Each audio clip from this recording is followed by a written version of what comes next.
How long do you play tennis already? About 5 years. And what would you like to achieve in tennis? Achieve?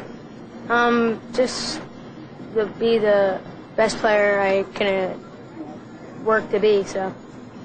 And who's example for you would like to be, like Andy Roddick or Pete Sampras? Probably Pete Sampras and Andy Roddick, both of them. 8, Thinking that far ahead yet. 9, 10. Work! Ah! Nice effort. I got it. What do you think? How did tennis change in past 20 years? It's changed a lot. I think athletic ability has a lot to do with the game. I know there's better equipment, and everybody says more power, but I think there's more athletes in the game of tennis. Size is also a factor, but the one thing that I've realized is the most important thing is it hasn't changed. It's the size, what's in here. That hasn't changed, but the game's quicker and faster and just better athletes.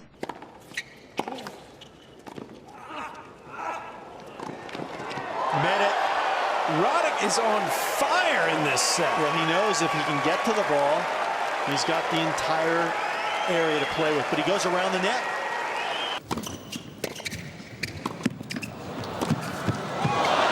That's more like it.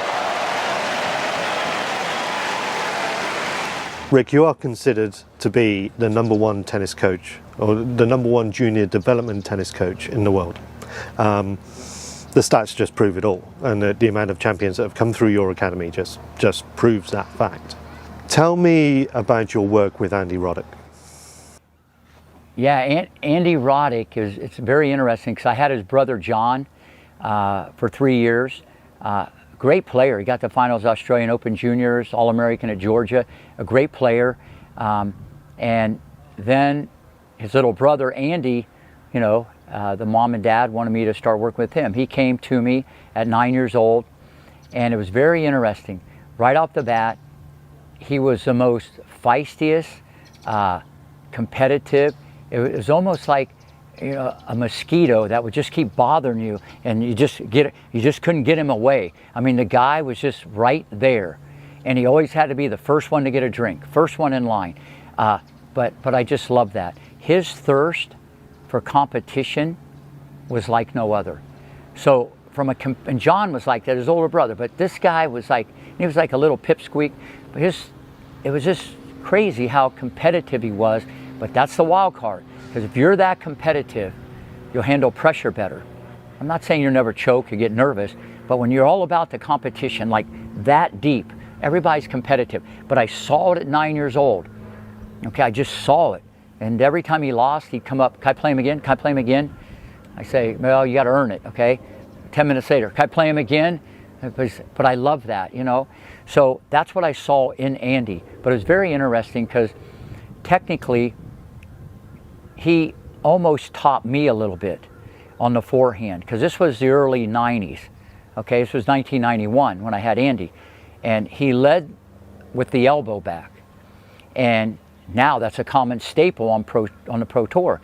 I'm not saying he was the first of the Mohicans that brought this in, okay? But when I watched him take the racket back, I noticed one thing. When he led with the elbow and then he swung the racket kind of flipped down and back and made the racket go faster. To a lot of people, it looked wristy, or it looked like he was using his wrist. But when it hit the slot, it came back and it was all connected. And I'm sitting there watching this guy, because back then I played. Me and him would battle, and nothing personal, Andy, but I won pretty easily, but I'm sure you'd win now. But so his forehand was amazing, but it was very different. It wasn't like people before him. And it was the ATP forehand before anybody knew what the ATP forehand was. He had it to the outside, the racket, he would pull it, it would flip, and I'm watching this, but back then I didn't understand the science part. I just saw it works, it's special, and this is a weapon this little kid had. He could just nail the forehand, okay? Did a lot of work on the forehand to try to clean it up and hit it flatter.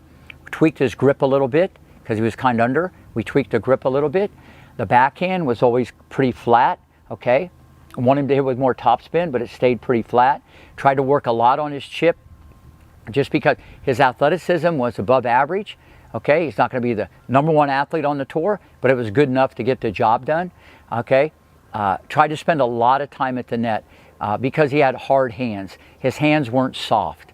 Okay, some people have soft hands. Like Serena and Venus had very soft hands in general. Capriati had hard hands. Roddick had hard hands. So if your hands are soft, like you're just Velcro, you can massage it. So we try to spend a lot of time on the volley, okay, and we try to get the most out of it. Even though he was never going to become like a Federer or someone like that at the net, just spend a lot of time on the volley just to get better feel. But the big ticket item was the serve. You know, it was very interesting because when he took the racket back, his shoulder actually went back maybe further than anybody I've ever coached. It was a genetic thing. Farther than his brother, it just went back farther. Naturally, it wasn't forced. And I thought that was very interesting.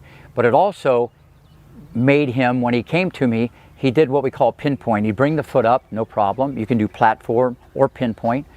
And he would lean so much, the hand would what we call externally rotate. People might call this like a pancake, frying pan, pizza, waiter. The hand would go the wrong way, and so his serve was pretty bad. Okay? Now, going forward, okay, I think people will agree. When he was on the tour, he had the fastest serve on the tour with the highest percentage. And this is all biomechanics. And when they had a rain delay the year that he won the US Open as a 19-year-old or 18, they put his serve as a 12-year-old. And way he was serving at US Open. And the best sports science people in the around the globe said, that's amazing.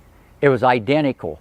The cartwheel, the land, the entry of the racket, everything, the pronation, everything was the same, except instead of 5'2", 100 pounds, it was 6'2", 180. But it was the same movement, and they kept showing that in the players' lounge. It was epic, okay? But the work done on his serve, because that was heading in a very wrong direction. Unless someone understands biomechanics and how the legs drive the racket. And then he liked it to put his feet together, okay, to get more vertical component. He developed his own take back where he would go here and then there. That's all window dressing. So it's not a wrong way or right way, it's a better way, how you take the racket back. But it's all how the legs connect to contacting the ball.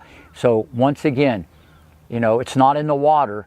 Roddick ends up with one of the greatest serves ever in the history of tennis, and so do Venus and Serena, especially Serena. So there's certain boxes that are checked. I know you need a thoroughbred to win the Derby. You can't put it on a donkey, I get that. But the dirty work that had to be done, with these young kids, especially Andy Roddick, was amazing. And more importantly, the opportunity to always play people better, to compete against better people, to be pushed, okay, and be motivated, and look at the world through a different set of eyes, even though he looked at it very differently already because he was just a nasty competitor. But I loved that, feisty, nasty competitor. So yeah, I worked with Andy for like 3-4 years. One of the best times of my life. It was a funny story. I went to see the Nebraska-Miami football game, Florida State, Nebraska, because they're from Nebraska, and I'm sitting in the middle. John's on my right, and Andy's on my left, and I'm watching the game, and I'm for Florida State, and the whole crowd's for Nebraska, and every time Florida State would do something good, I get an elbow from one Roddick on this side and an elbow on that side. So I couldn't even root for the team. That's how competitive Andy Roddick was, but I loved the guy.